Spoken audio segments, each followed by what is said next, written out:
இப்போ இந்த வாட்டி நாம இந்த குரு பெயர்ச்சி பத்தி தெரிஞ்சுக்க போறோம். இந்த அக்டோபர் 18ஆம் தேதி மேற்கொண்டு டிசம்பர் 5ஆம் தேதி வரைக்கும், அப்படின்னா 1.5 மாசம் குரு பகவான் மிதுன ராசியை விட்டுட்டு கடக ராசியில பெயர்ச்சி ஆக போறாரு. இது அதிச்சார பெயர்ச்சின்னு சொல்லுவாங்க. அப்படின்னா ஒரு இடத்துல குரு பகவான் பெயர்ச்சி ஆயிட்டு இருக்கும் போதே இன்னொரு இடத்துக்கு செல்லிட்டு திரும்பி அதே இடத்துக்கு வருவது, அது அதிச்சார பெயர்ச்சின்னு சொல்லுவாங்க. இப்போ இந்த அதிச்சார பெயர்ச்சியில எல்லா ராசிக்காரங்களுக்கு என்ன மாதிரியான பலன்கள் கிடைக்க போகுதுன்னு சொல்லிட்டு நம்ம தெரிஞ்சுக்கலாம்.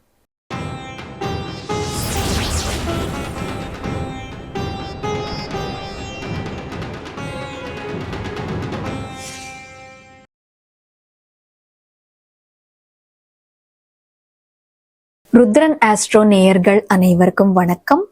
நான் உங்கள் ஜோதிடர் வர்ஷினி. முதல்ல என்னோட தமிழ்ல தவறுகள் தடுமாற்றங்கள் இருக்கும். காரணம், என்னோட பூர்வீகம் தமிழ் இல்லை. அதனால என்னோட தமிழ்ல ஏதாச்சும் குறைபாடுகள் இருந்தா என்னை மன்னிச்சிடுங்க. இப்போ கன்னி ராசிக்காரங்களுக்கு இந்த குரு பெயர்ச்சி எந்த விதமான பலன்கள் கொடுக்க போகுதுன்னு சொல்லிட்டு நம்ம பார்ப்போங்க. கன்னி ராசிக்காரங்களுக்கு பாத்தீங்கன்னா 10ஆம் வீட்டுல பெயர்ச்சி ஆயிட்டு இருக்கிற குரு பகவான் உங்களோட 11ஆம் வீட்டுல பெயர்ச்சி ஆவாரு இந்த அக்டோபர் 18ஆம் தேதிக்கு அப்புறமா. இப்போ இந்த 1.5 மாசத்துல இந்த குரு பகவான் உங்களுக்கு என்ன மாதிரி பலன்கள் கொடுக்க போறாருன்னு பாத்தீங்கன்னா, உங்களுக்கு 11ஆம் வீடு பாத்தீங்கன்னா கெயின்ஸ் ப்ராஃபிட்ஸ்க்கு சம்பந்தப்பட்ட வீடு. ஸோ இந்த டைம் பீரியட்ல உங்களுக்கு நிறைய லாபங்கள்ன்றது வர்றதுக்கான வாய்ப்புண்டு, கெயின்ஸ் ப்ராஃபிட்ஸ்ன்றது வர்றதுக்கான வாய்ப்புண்டுன்னு சொல்லிட்டு சொல்லாங்க கன்னி ராசிக்காரங்களுக்கு. அப்படியே 11ஆம் வீட்டுல பெயர்ச்சி ஆயிட்டு இருக்கிற குரு பகவான் உங்களுக்கு இந்த டைம் பீரியட்ல எல்டர் சிப்ளிங்ஸோட துணைன்றது ரொம்ப கொடுப்பாங்க. முக்கியமா இந்த டைம் பீரியட்ல எல்டர் சிப்ளிங்ஸ் உங்களுக்கு பினான்சியல்லி சப்போர்ட் பண்றதோ இல்லாட்டி வேற ஒரு விஷயத்துக்காக சப்போர்ட் பண்றதோ செய்வாங்க. கன்னி ராசிக்காரங்களுக்கு பிசினஸ் பண்றதுக்கு இது ரொம்ப நல்ல டைம் பீரியட்னு சொல்லிட்டு சொல்லலாம். ஏன்னா வியாபாரத்துக்கு சம்பந்தப்பட்ட வீட்டுலதான் இப்போ குரு பகவான் பெயர்ச்சி ஆயிட்டு இருக்காரு, நல்ல லாபங்கள்ன்றது கொடுத்துட்டு இருக்காரு.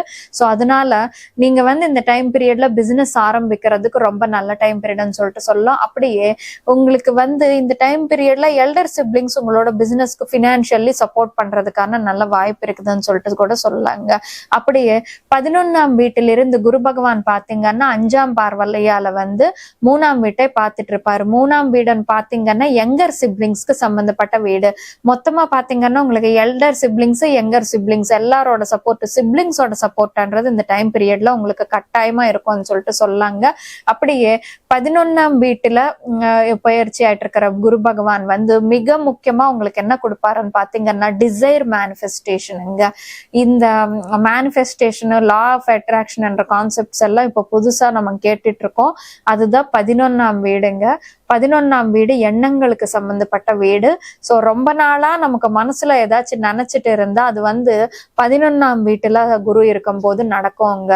ஸோ 11ஆம் வீட்டுல குரு வரும்போது தயவு செஞ்சு நெகட்டிவா மட்டும் யோசிக்காதீங்க, பாசிட்டிவா யோசிச்சிருங்க. எதுக்குன்னா இந்த டைம் பீரியட்ல நீங்க மனசுல நினைச்சது அது பிசிக்கல் ரியாலிட்டியா மாறிடும். ஸோ அதனால இந்த டைம் பீரியட்ல ஃபார் சப்போஸ் எனக்கு வேலை போயிடும் இல்லாட்டி யாரு கூட ஆச்சு எனக்கு சண்டை நடக்கும் நீங்க நினைச்சீங்கன்னா அதே மாதிரிதான் நடக்கும். இந்த டைம் பீரியட்ல நீங்க நான் நிறைய காசு சம்பாதிப்பேன் நினைச்சீங்கன்னா அதே தான் நடக்கும். ஏன்னா இந்த டைம் 11ஆம் வீடுன்னு பாத்தீங்கன்னால நம்ம எது நினைச்சா அது நடக்கக்கூடிய வீடுங்க. ஸோ அதனால 11ல குரு போகும்போது நெகட்டிவா யோசிக்கவே கூடாது, பாசிட்டிவா தான் யோசிக்கணும்.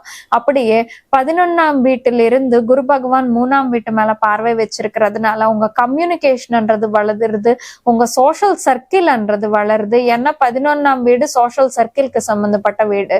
ஸோ உங்க சோஷியல் சர்க்கிள் வளருது.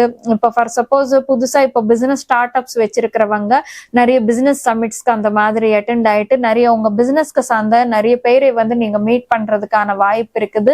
உங்களோட அப்படியே சில பேர் ஜாப்ஸ் பண்றவங்க பெரிய பெரிய ஆர்கனைசேஷன்ஸ்ல ஜாப் கிடைச்சிட்டு உங்களுக்கு அந்த விதமா சோஷியல் சர்க்கிள் வளர்றதா தெரியுதுங்க. அப்படியே கம்யூனிகேஷன் வைஸ் இந்த டைம் பீரியட் ரொம்ப நல்ல டைம் பீரியட்னு சொல்லிட்டு சொல்லலாங்க. உங்களுக்கு இந்த டைம் பீரியட்ல எஜுகேஷன் பொறுத்த வரைக்கும் நல்ல டைம் பீரியட். ஏன்னா 11ஆம் வீட்டுல இருந்து டைரக்டா உங்களுக்கு 5ஆம் வீட்டை பார்த்துட்டு இருக்காரு குரு பகவான். சோ உங்க எஜுகேஷன் மூலமா மூலமா ப்ராஃபிட்ஸ் கெயின்ஸ்ன்றது வர்றதுக்கான வாய்ப்புண்டு. ஃபார் சப்போஸ் கன்னி ராசிக்காரங்களுக்கு இப்போ வரைக்கும் நீங்க படிச்ச படிப்புக்கு ஏத்த மாதிரியான ஒரு வேலை கிடைக்காட்டி இந்த டைம் பீரியட்ல வந்து நீங்க படிச்ச படிப்புக்கு ஏத்த மாதிரியான வேலைன்றது கிடைச்சிரும், கட்டாயமா கிடைச்சிரும்னு சொல்லிட்டு சொல்லாங்க. அப்படியே ஃபார் சப்போஸ் உங்களுக்கு குழந்தைங்க இருக்காங்கன்னா குழந்தைங்க மூலமா வந்து உங்களுக்கு ப்ராஃபிட்ஸ் அண்ட் கெயின்ஸ்ன்றது வர்றதுக்கான வாய்ப்புண்டுன்னு சொல்லிட்டு சொல்லாங்க. அப்படியே 11ஆம் வீட்டிலிருந்து குரு பகவான் பாத்தீங்கன்னா உங்களோட 7ஆம் வீட்டை பார்த்துட்டு இருக்காரு. 7ஆம் வீடு பாத்தீங்கன்னா ரிலேஷன்ஷிப்ஸ்க்கு சம்பந்தப்பட்ட ஹவுஸ். ஸோ இந்த டைம் பீரியட்ல வந்து உங்களுக்கு ரிலேஷன்ஷிப்ஸ்ன்றது அமையறதுக்கான வாய்ப்பு இருக்குது. ரிலேஷன்ஷிப்ஸ் ஃப்ரெண்ட்ஷிப்ஸ் வந்து ரொம்ப நல்லா இருக்கும் இந்த டைம் பீரியட்ல. மேரேஜ் ஆகாதவங்களுக்கு கட்டாயமா இந்த டைம் பீரியட்ல மேரேஜ் ஃபிக்ஸ் ஆகும்னு சொல்லிட்டு சொல்லாங்க. மேரேஜ் நடக்கிறதுக்கான ரொம்ப நல்ல டைம் பீரியட்னு சொல்லிட்டு சொல்லலாம். அப்படியே 5ஆம் வீட்டு மேல பார்வை இருக்கிறதுனால உங்களுக்கு ஸ்டாக் மார்க்கெட்டுக்கு ரொம்ப நல்ல டைம் பீரியட்னு சொல்லலாம். புதுசா இன்வெஸ்ட்மெண்ட் அது பண்ண வேண்டாம். பட் ஆல்ரெடி ஸ்டாக் மார்க்கெட்ல இருக்கிற ஸ்டாக் மார்க்கெட் ட்ரேடர்ஸ்க்கு வந்து இந்த டைம் பீரியட்ல நிறைய லாபங்கள்ன்றது நீங்க பார்ப்பதற்கான வாய்ப்பு இருக்குதுன்னு சொல்லலாம். அப்படியே உங்களுக்கு வந்து என்டர்டெயின்மெண்ட் ஹவுஸ் 5ஆம் வீடுன்னு பாத்தீங்கன்னா என்டர்டெயின்மெண்ட்டுக்கு சம்பந்தப்பட்ட ஹவுஸ்.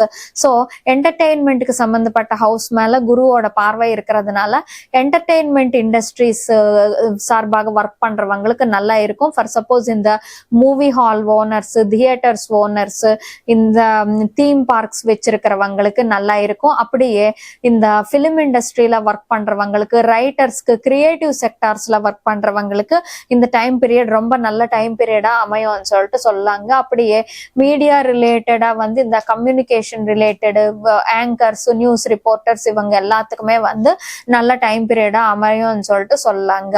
இது கன்னி ராசிக்காரங்களுக்கான பலன். கன்னி ராசிக்காரங்களுக்கு மொத்தத்துல பாத்தீங்கன்னா இது கொஞ்சம் ஒரு பொனாஞ்சா மாதிரி டைம் பீரியட் தான் சொல்லலாங்க. இந்த 1.5 மந்த் உங்களுக்கு நல்ல இன்கம் சோர்சஸ் அது நல்லா வரும். இப்போ கன்னி ராசிக்காரங்களுக்கான ரெமெடி என்னன்னு சொல்லிட்டு நம்ம பார்ப்போம். கன்னி ராசிக்காரங்களுக்கு ரெமெடி பாத்தீங்கன்னா நீங்க உங்களுக்கு நல்ல வருமானம் எல்லாமே நல்லபடியா தான் தெரியுது. பட் இருந்தாலுமே சரி கொஞ்சம் கனகதாரா ஸ்தோத்திரம் படிச்சீங்கன்னா உங்களுக்கு எந்த தடையும் இல்லாம நல்லபடியா வருமானம் வரும். அப்படியே குருவுக்கு வேண்டி வந்து தத்தாத்திரேயருக்கு வேண்டி தத்தாத்திரேய கவச்சம், தத்த கவச்சம் படிச்சீங்கன்னா உங்களுக்கு இன்னும் நல்லா இருக்கும்னு சொல்லிட்டு சொல்லாங்க. மத்தபடி இந்த கன்னி ராசிக்காரங்களுக்கு இந்த குரு பெயர்ச்சி எல்லா விதமான நல்ல பலன்கள் கொடுக்கணும்னு சொல்லிட்டு அந்த கடவுள்கிட்ட வேண்டிக்கிட்டு சர்வே ஜன சுகினோப வந்து. நேயர்களுக்கு சின்ன அறிவிப்பு. இந்த மாதிரியான பெயர்ச்சி பலன்கள், மாத பலன்கள், ராசி பலன்கள் தொடர்ந்து பார்க்க ருத்ரன் ஆஸ்ட்ரோ யூடியூப் சேனலுக்கு வந்து சப்ஸ்கிரைப் பண்ணிக்கோங்க. பக்கத்தில் இருக்கிற பெல் ஐக்கானை கிளிக் பண்ணிக்கிட்டா உங்களுக்கு நோட்டிபிகேஷன்ஸ் வந்துடும். இந்த வீடியோ உங்களுக்கு பிடிச்சிருந்தா லைக் பண்ணுங்க, ஷேர் பண்ணுங்க, கீழே காமெண்ட் செஷன்ல காமெண்ட் பண்றது மட்டும் மறக்காதீங்க. நன்றி.